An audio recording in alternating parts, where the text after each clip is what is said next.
Bom dia, igreja. Podem se assentar.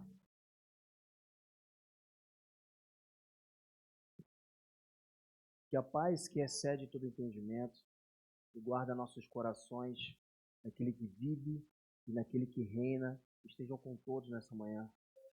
Amém? Que essa paz que nos traz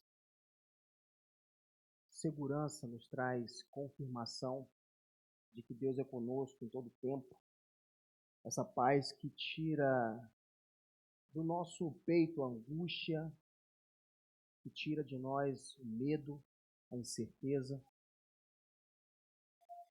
Em dias difíceis, essa paz que excede todo o entendimento e a compreensão do homem possa estar conosco todos os dias.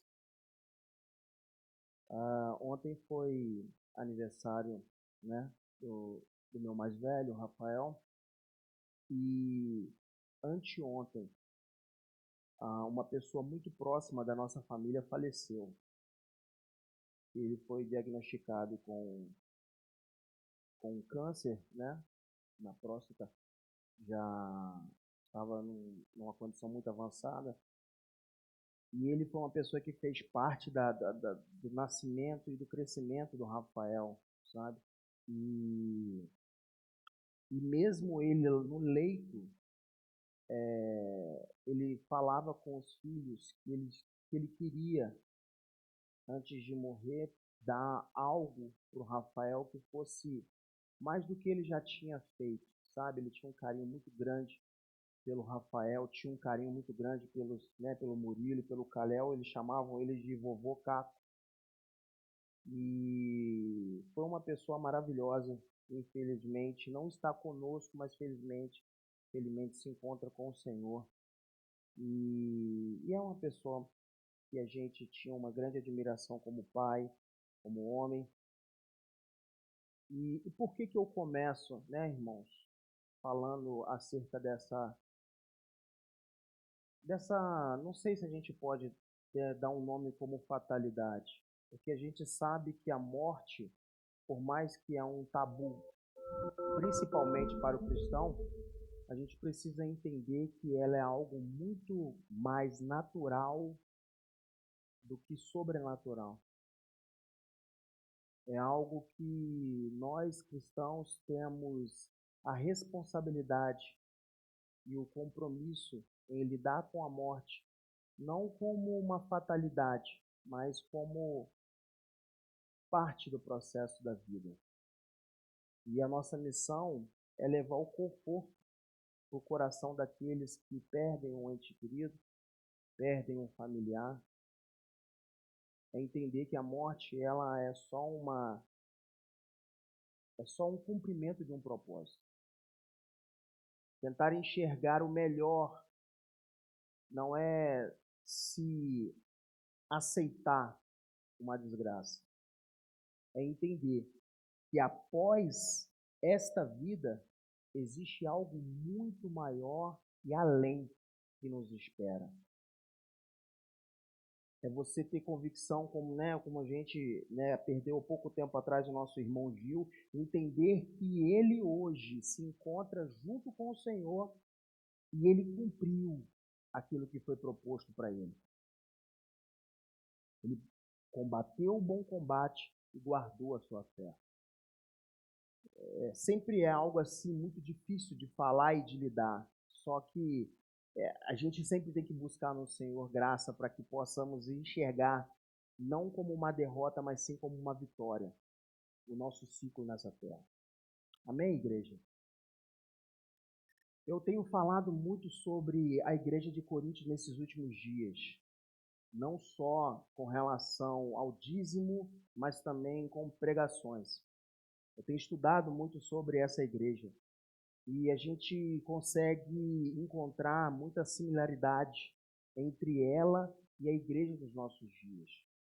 A igreja de Coríntios ela nos ensina muito, não somente sobre dons espirituais, mas sobre também aquilo que não devemos ser e não devemos fazer. Paulo ele enviou diversas cartas, para ser mais específico, foram 3, né? Alguns estudiosos dizem que essa segunda carta ela não foi encontrada, e sempre tratando, né, sempre tratando com muita firmeza, exortando com muita, com muita firmeza a igreja de Corinto. Porque Paulo enxergava o potencial que essa igreja tinha. Ele conseguia enxergar o quanto que essa igreja carregava a presença de Deus. Mas, ao mesmo tempo, ele conseguia enxergar a fragilidade que ela tinha. Os erros, as falhas que ela cometia e em que ela precisava melhorar.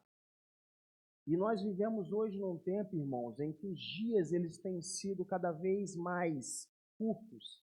O tempo tem passado com muito mais velocidade. E a pergunta que fica é como eu, parte desse corpo, tenho me posicionado diante desse tempo. Qual que é o meu propósito dentro da igreja, dentro dessa estrutura, e o que eu tenho feito para contribuir, para cumprir aquilo que o Senhor já havia predestinado para mim. Então, quando nós falarmos sobre a igreja de Corinto, nós vamos abordar tanto os pontos positivos quanto os negativos também, para que ela possa ser uma igreja que nos inspire a crescer e fazer com que o cabeça ele seja honrado em todo o tempo. Amém? Convido os irmãos para abrir as vossas Bíblias no livro de 1 Coríntios, capítulo 3. Pode colocar na versão ARA, tá? Por favor.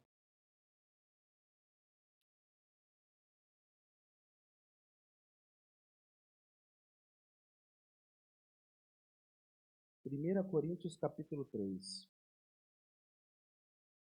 Eu vou ler na outra versão aqui, mas na verdade era a versão NVI. Vamos lá? Diz assim: Eu, porém, irmãos, não vos pude falar como a espirituais, e sim como a carnais, como a crianças em Cristo. Leite vos dei a beber, não vos dei alimento sólido, porque ainda não podeis suportá-lo. Nem ainda agora podeis, porque ainda sois carnais. Versículo 3. Porquanto, havendo entre vós ciúmes e contendas, não é assim que sois carnais e andais segundo o homem? Versículo 4. Quando, pois, alguém diz, eu sou de Paulo, e outro, eu de Apolo, não é evidente que andeis segundo os homens? Pai, graças te dou por este dia, e pedimos ao Senhor, Espírito Santo, que o Senhor tenha liberdade para ministrar nos nossos corações a palavra desta manhã. E que ela possa, como uma espada de dois gumes, Senhor, penetrar profundamente em nós e nos levarmos ao entendimento, à compreensão da Tua grandeza, Senhor, e qual o propósito que o Senhor tem para nós nesse tempo. Que os céus eles continuem abertos, Senhor, e possamos ter discernimento espiritual, Senhor, visão para compreender as mudanças e aquilo que o Senhor tem proposto nesse tempo para nós. Em nome de Jesus, nós te agradecemos. Amém. Irmãos, então, Paulo, ele fala, né, ele exorta aqui, né, ele fala com a igreja de Coríntios, dizendo, né, irmãos, não pude lhes falar como espirituais, mas como carnais, como crianças em Cristo. Porque havendo entre vós contenda, divisão, não são porventuras carnais? O que Paulo está querendo dizer? Ele está querendo dizer, irmãos, que o fato do povo, da igreja, né? Algumas pessoas ali se comportarem de uma maneira que não são guiadas pelo Espírito, impede com que elas alcancem o conhecimento, a sabedoria aprofundada da palavra de Deus, da revelação da palavra. Paulo ele diz, eu ainda não pude vos falar como a espirituais, e sim como carnais, como crianças leite vos dou.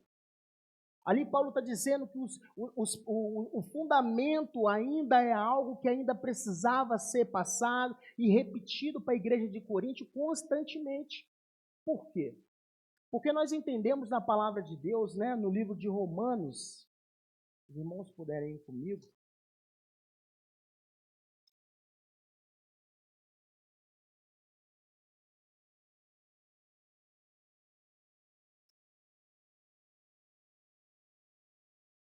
Livro de Romanos, capítulo 7.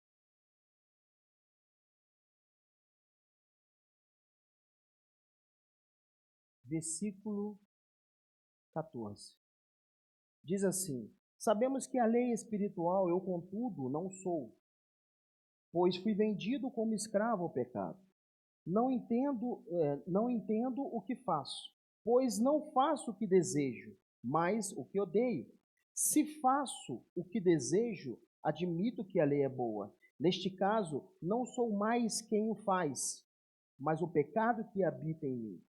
Sei que nada de bom habita em mim, isto é, a minha carne, pois tenho o desejo de fazer o que é bom, mas não consigo realizá-lo. Pois o que faço não é o bem que desejo, mas o mal que não quero fazer, esse eu continuo fazendo. Ora, se faço o que não quero, já não sou eu quem o faz, mas o pecado que habita em mim. Aonde que eu quero chegar, irmãos, com essa passagem, né, de Paulo, as cartas aos Romanos? Paulo, ele tinha uma batalha interior. Apóstolo Paulo, ele era um homem que vivia em constante batalha espiritual. A luta entre a carne e o espírito era constante. Deus, ele nos deu graça e nos capacitou para que possamos ter essa luta contra a carne. Porque a palavra de Deus, ela fala que aqueles que se inclinam para as coisas da carne cogitam essas coisas, eles são movidos por essas coisas. E aqueles que se inclinam para as coisas do Espírito, se inclinam para essa natureza também. Então nós entendemos que quanto mais nós buscamos as coisas espirituais, mais nos inclinamos para ela. E mais nós somos sensitíveis, mais com os nossos ouvidos, nossas visões, elas se abrem de forma espiritual, nos levando a uma compreensão mais íntima do Espírito. Da mesma forma com relação à carne.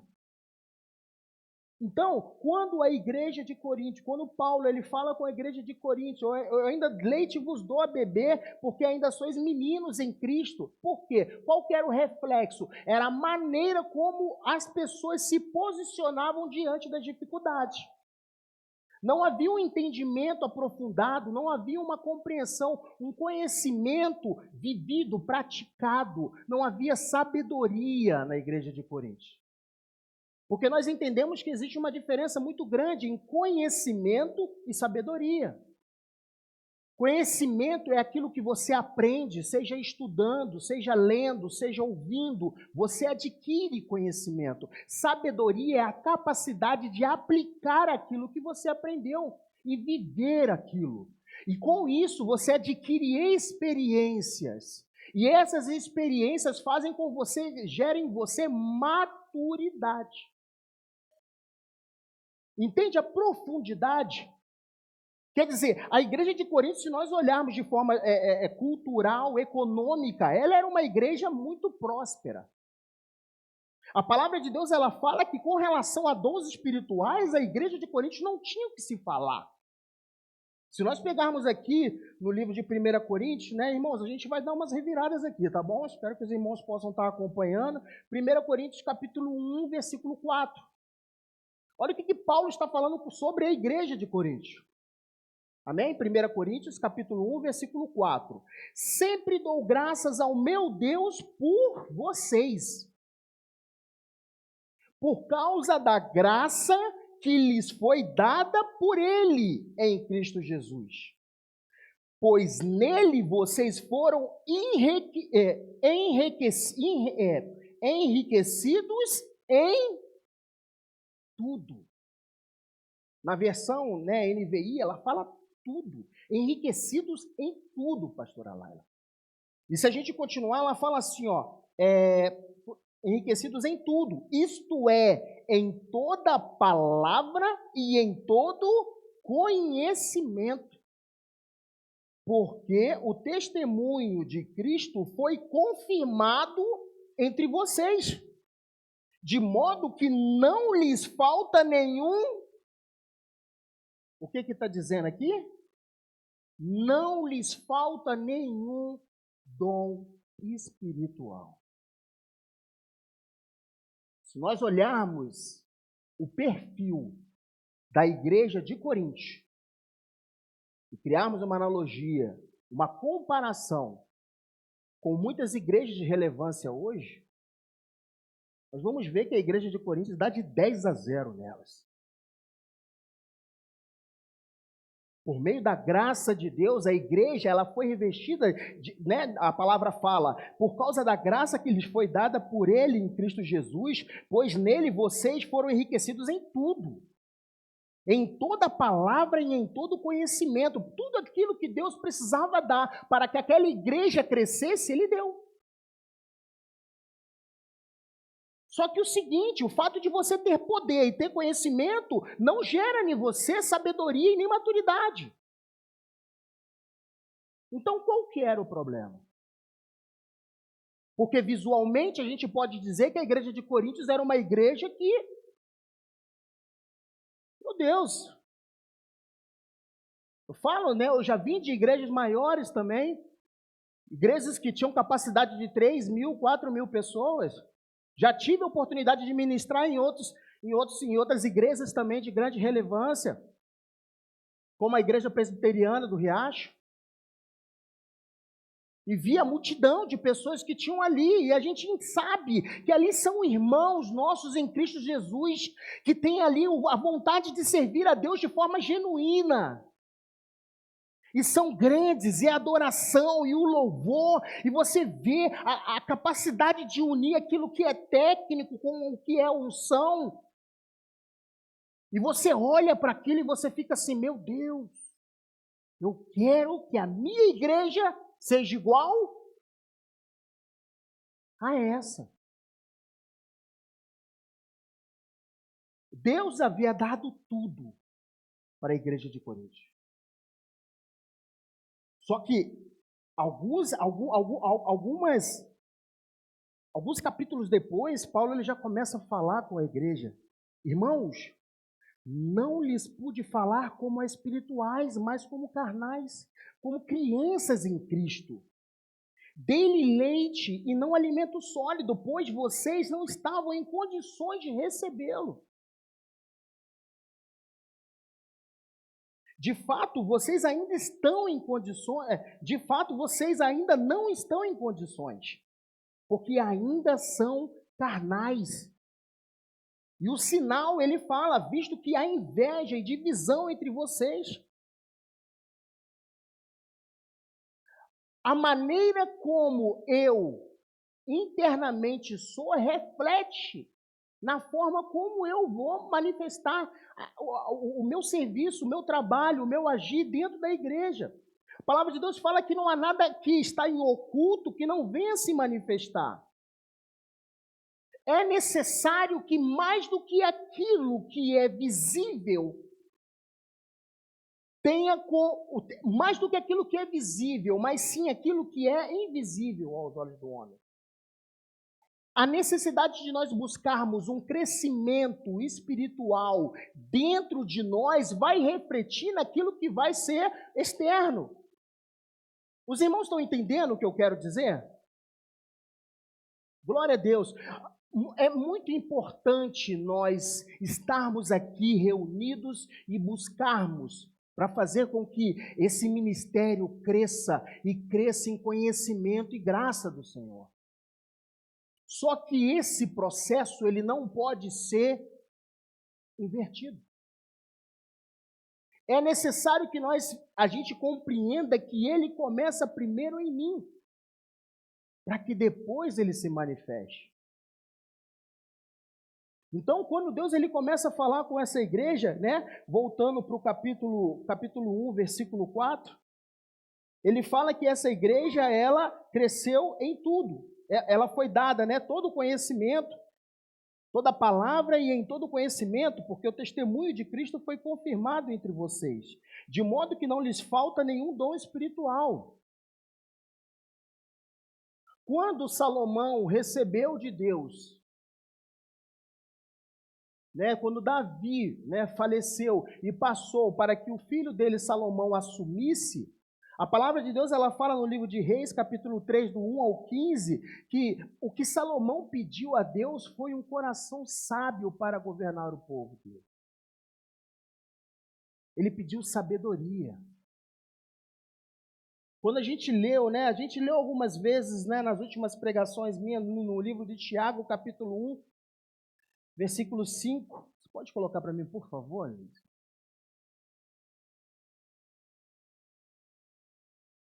Se algum de vocês tem falta de sabedoria, peça a Deus, que a todos dá generosamente. A todos dá generosamente, sem reprovar a ninguém, e lhe será concedida. Pode passar. Peça-a, porém, com fé, sem duvidar, pois aquele que duvida é semelhante à onda do mar, levada e agitada pelo vento.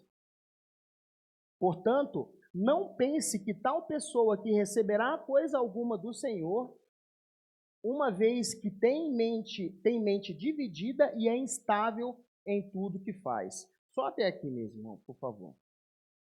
Por que eu estou falando sobre sabedoria, irmãos? Como eu disse para vocês, o significado de conhecimento, se você fazer uma comparação entre conhecimento e sabedoria, conhecimento é aquilo que você adquire aprendendo, lendo. Sabedoria é a capacidade de aplicar aquilo que você conheceu. Então, se a igreja de Coríntios ela tinha essa capacidade, ela recebeu do Senhor conhecimento, tanto da palavra, quanto entender a palavra dele, eles não estavam aplicando.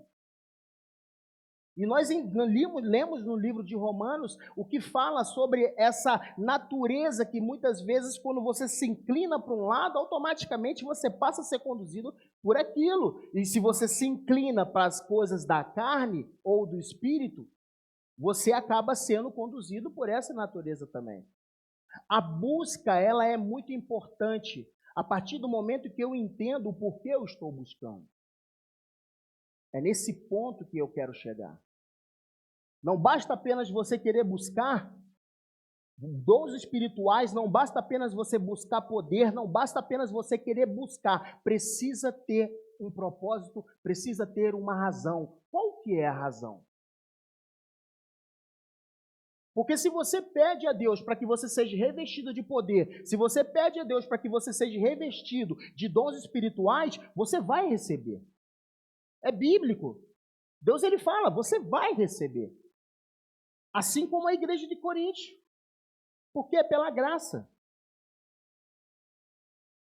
Mas a questão é, isso te valida como um servo do Senhor? Irmãos, você vai continuar sendo. A questão é, como que você é visto aos olhos do Senhor? Buscando pelos dons, oração, jejum. Irmãos, no período, no começo da minha conversão, eu tive um período com Deus onde a minha busca era muito intensa. Eu estava vivendo o primeiro amor.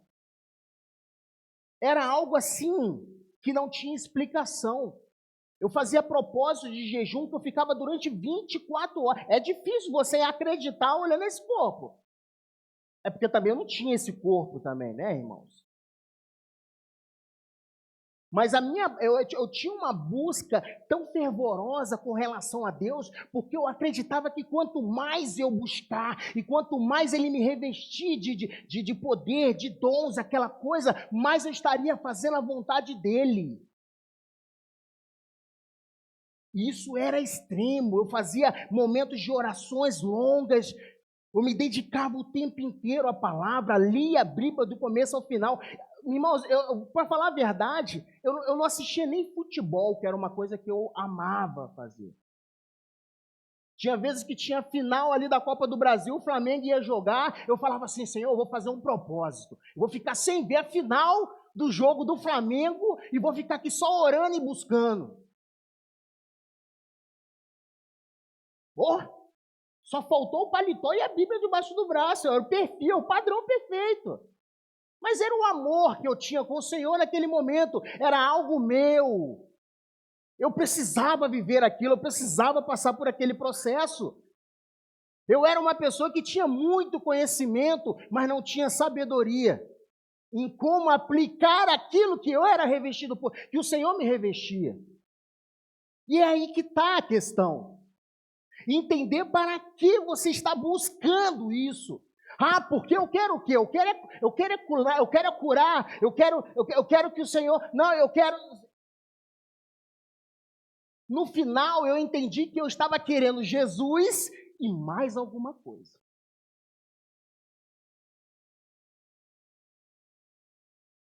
No final, eu estava começando a perceber que eu queria Jesus e mais alguma coisa. Sabe por quê, irmãos? Porque a minha busca era em prol de receber alguma coisa. Aqui eu não estou falando de barganha não, tá, meu irmão? A palavra de Deus, ela te incentiva, assim, a você buscar. Paulo, ele incentiva. Se eu olhar aqui no livro de Coríntios, ele vai falar sobre incentivar o povo. Só que ele falava que não só era isso. O fato de você ter a capacidade, Deus te revestir de poder e autoridade para fazer coisas, não era algo que te classificava como aquilo que ele queria que você fosse. E Paulo estava falando algo simples com a igreja, ele estava falando sobre maturidade, ele estava falando sobre sabedoria em aplicar aquilo que eles estavam recebendo de Deus e eles não tinham. Hernani Dias Lopes, ele tem uma frase, né, que eu aprendi com a bispo e com o bispo, que eu acho muito interessante.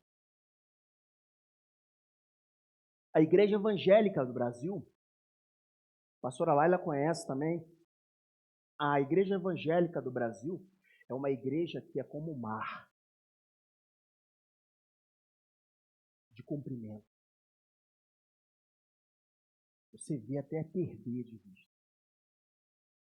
Só que ela é rasa como uma lagoa. Ela não tem profundidade. E é isso que a gente tem visto. E sabe qual que é o perigo nessas coisas, irmãos?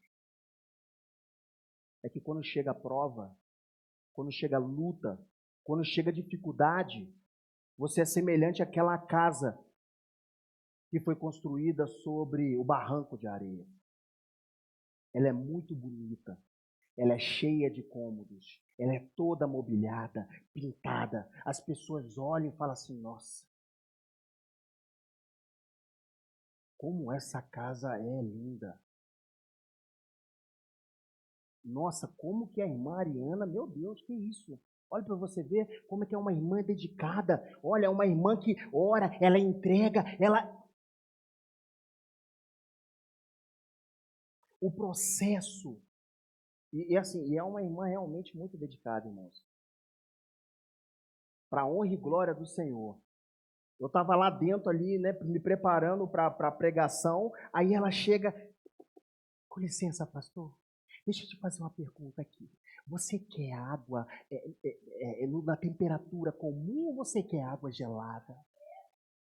Aí eu cheguei, olhei para ela assim, eu falei assim, ô irmã, eu nem sei o que te falar, assim, não é por conta da garganta, sabe? E aí ele entrou naquele negócio, na fisiologia ali, não é por conta da garganta, você sabe, por conta da temperatura. Eu falei assim, minha irmã, pode ser água comum, pode sim. E aí eu fiquei assim, meu Deus, gente. Sabe, uma igreja que se preocupa com o próximo.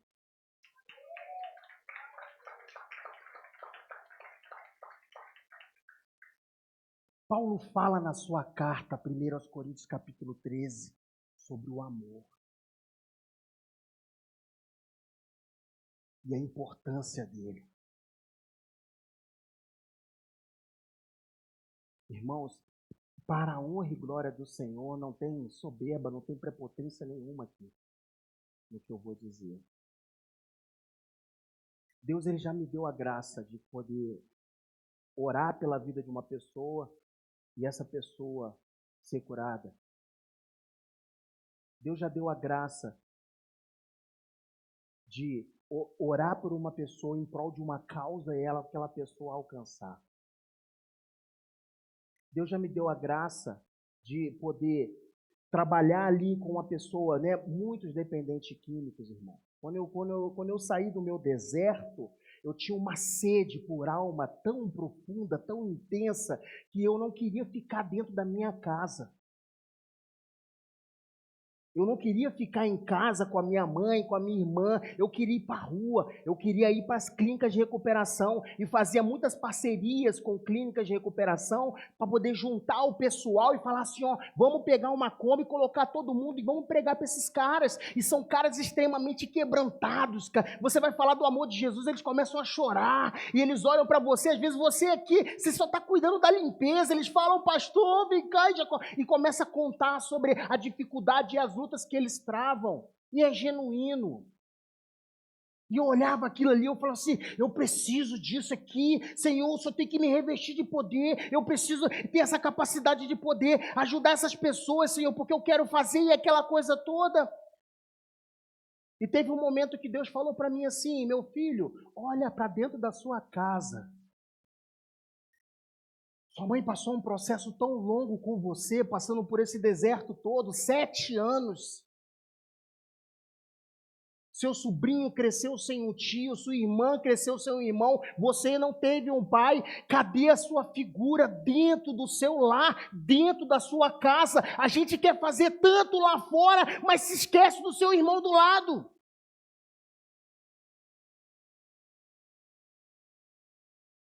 A palavra fala que a igreja de Coríntios, irmãos, elas buscavam, ela valorizava muito o poder, a manifestação visível, a eloquência. Até pela questão cultural, né? Eles tinham muitos palestrantes, tinham pessoas que tinham uma forma bonita, né? Eu não tenho tanta essa capacidade, mas eles falavam de forma... E a igreja queria que dentro do sistema, dentro dela, fosse da mesma forma. Elas prezavam isso. Então a igreja de Coríntios, ela prezava muito o poder, a manifestação visível, a eloquência, o status espiritual, mas negligenciava a paciência, a bondade, o perdão, renunciar direitos, suportar o irmão mais fraco. E isso, se a gente ler as cartas, a gente vai ver irmãos entrando na justiça contra outros irmãos, sem querer trazer ali a questão para dentro da igreja, conversar. Pastor, eu entendo que o senhor é a autoridade espiritual nessa casa. Eu queria muito ter a oportunidade de poder conversar com a minha irmã Letícia, com a minha irmã Yasmin, porque entre eu e ela tem uma situação que está acontecendo, eu não quero levar isso para fora. Eu acredito tanto na autoridade que existe aqui dentro desta casa, mais do que existe lá fora. Porque a palavra de Deus, ela fala em Romanos capítulo 13, que as autoridades, elas foram constituídas por Deus, mas para aplicar a correção sobre aqueles que estão lá fora. Não deve se aplicar isso sobre a sua vida. Porque o que eu manifesto, ou o que eu quero manifestar, tem que ser algo que é semelhante àquilo que o Jesus fala. Se ele te manda andar 1 milha, você anda 2. Se ele te bate numa face, você dá a outra.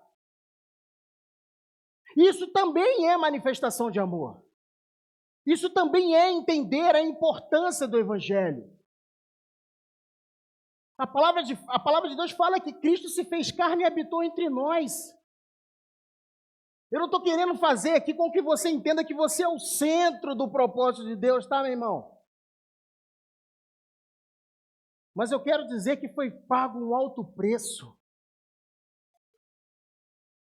A palavra de Deus fala no livro de João, eu não anotei esse versículo, mas esse capítulo, mas eu tenho ele na mente, quando Jesus havia morrido e ressuscitado.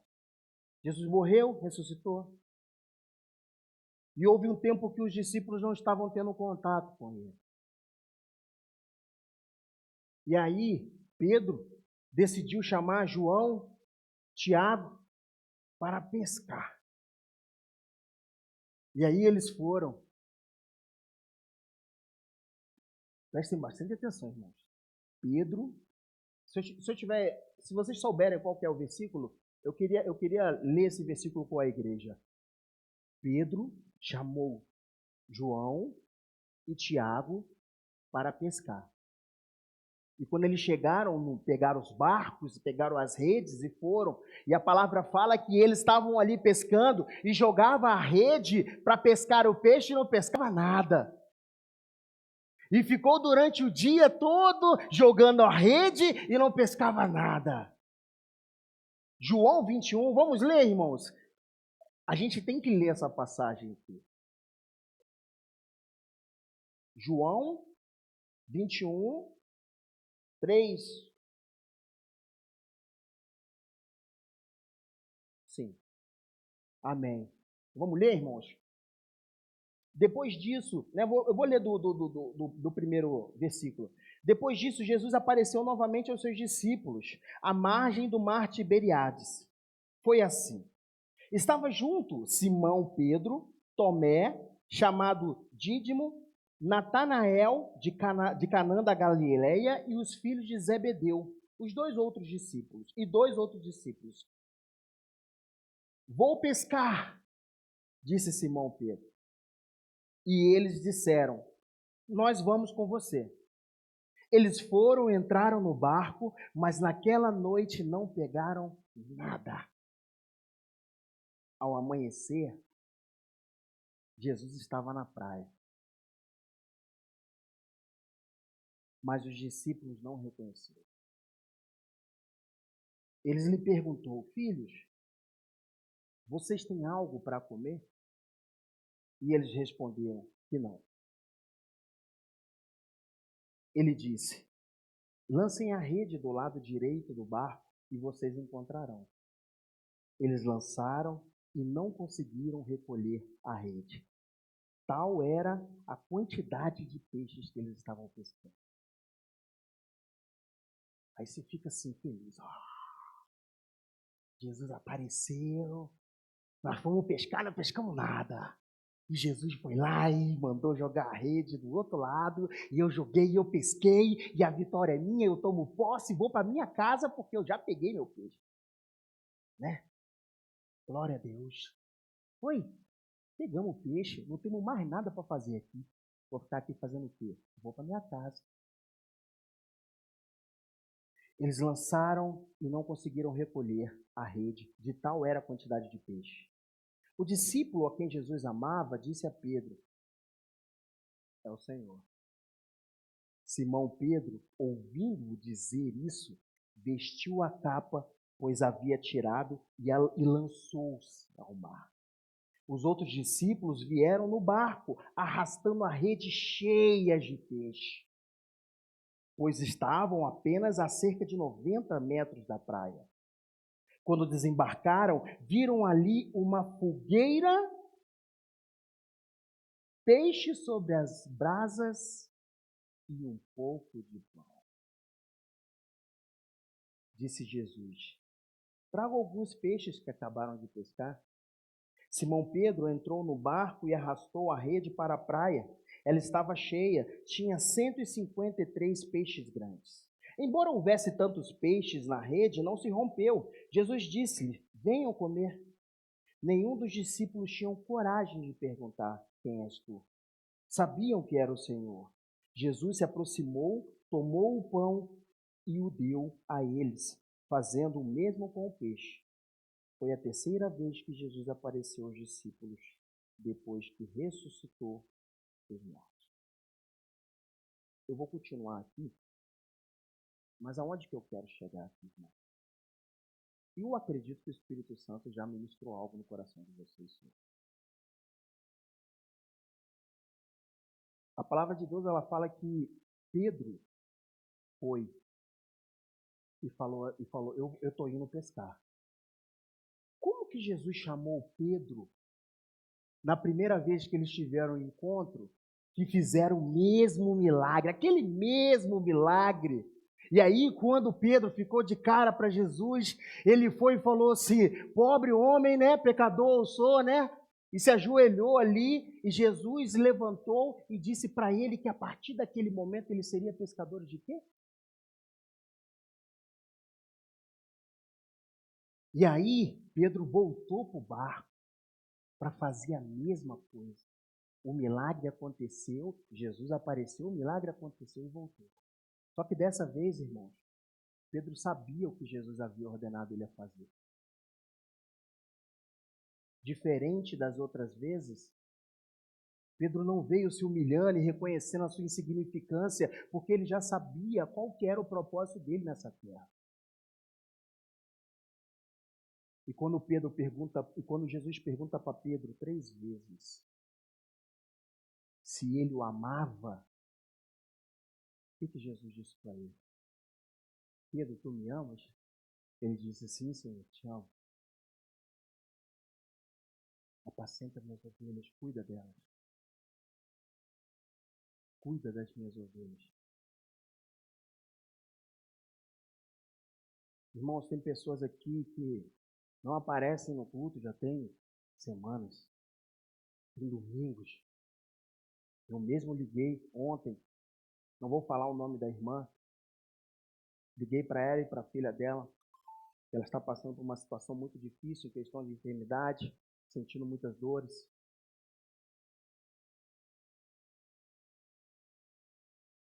Temos irmãos aqui que têm problema com depressão. Quantos irmãos já foram na casa dele?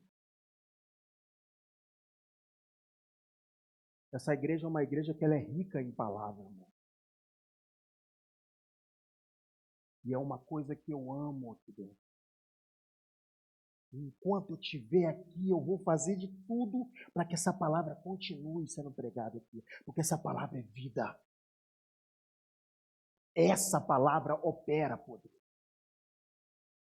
Através dela eu fui curado.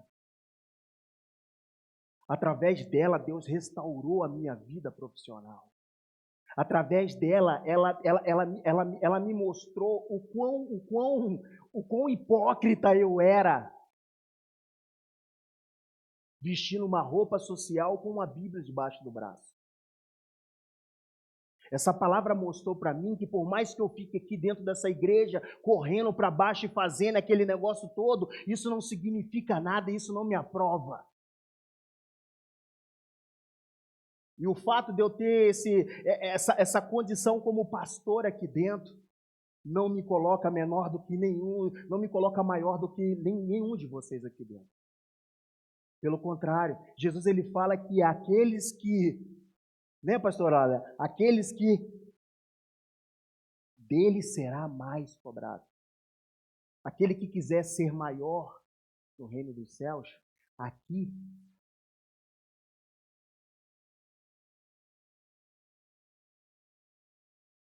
tem muitas cadeiras vazias, sim. O que a gente tem aprendido a fazer? Orar, né? Orar, eu ouvi falar, eu não estudei sobre isso, mas fala que a oração ela tem 2 efeitos, né? Orar e ação. Eu tenho orado, mas o que eu tenho feito para fazer com que essas cadeiras aqui fiquem cheias? Eu, como pastor. Cadê os irmãos que saíram daqui magoados?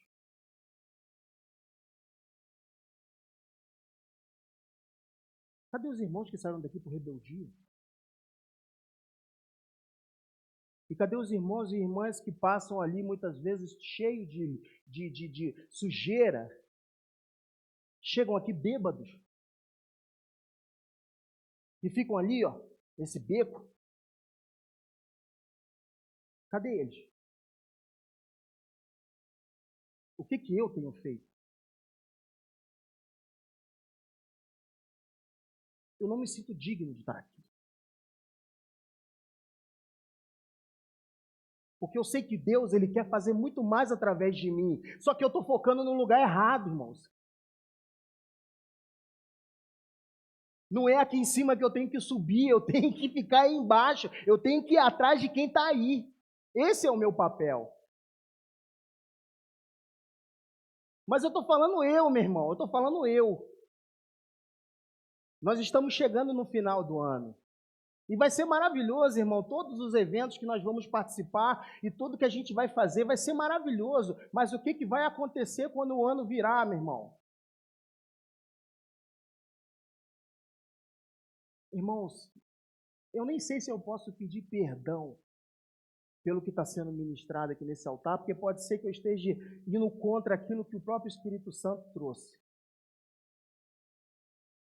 Mas eu falo no sentido de constrangimento que eu sinto em trazer essa palavra sabendo que como uma espada de dois gumes, ela vem contra mim também e me confronta.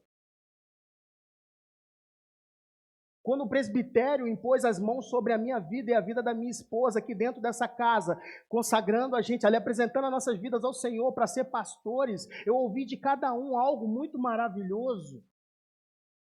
E na minha cabeça eu falava assim, Deus, como que... E aí? Eu tenho uma responsabilidade muito grande. E o que eu quero pedir ao Senhor nesse momento, meu irmão, é sabedoria para como cuidar daqui. É pedir pela vida dos pastores que fazem parte dessa igreja, é pedir pela vida do bispo que faz parte desse ministério, pela vida do pastor Davi, para que eles sejam homens sábios, mais do que conhecimento, mas que tenham sabedoria para cuidar dessa casa. É interceder pela vida deles para que, né, a gente sabe que a palavra do Senhor, ela é clara, ela fala, o mal ele sobrevém tanto a justos quanto a ímpios. Mas orar para que o propósito que Deus tem na vida dessa liderança se cumpra nessa casa.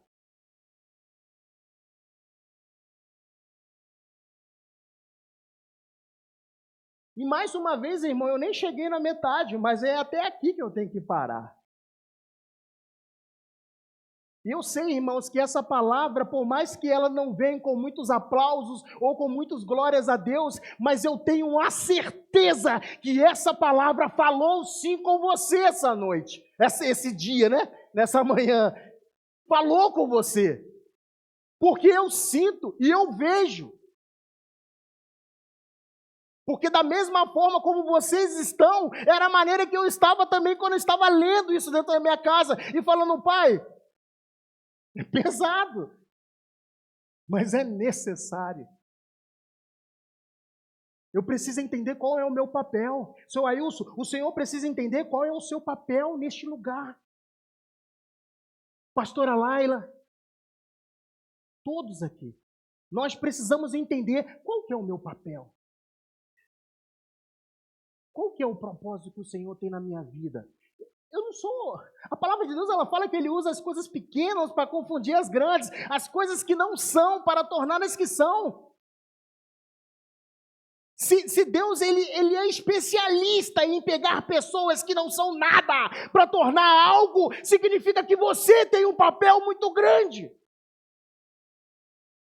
Você tem valor. E o que você precisa fazer, meu jovem, minha irmã, meu irmão, é só buscar sabedoria em Deus e perguntar para o Senhor, Senhor, qual que é o meu papel? Vocês jovens, qual que é o papel de vocês dentro do reino do Senhor? O ambiente que vocês frequentam. Vocês têm a capacidade de transformar. Vocês têm, a palavra de Deus, ela fala no livro de Coríntios capítulo 12. Vamos ler esse último aqui, irmãos, para encerrarmos.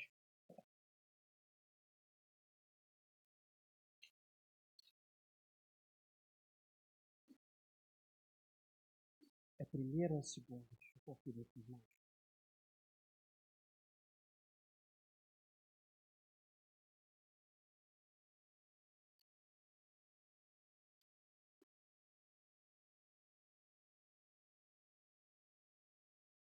Irmãos, me perdoem, eu estou tentando encontrar a passagem que fala sobre a renovação do nosso entendimento, do vosso entendimento.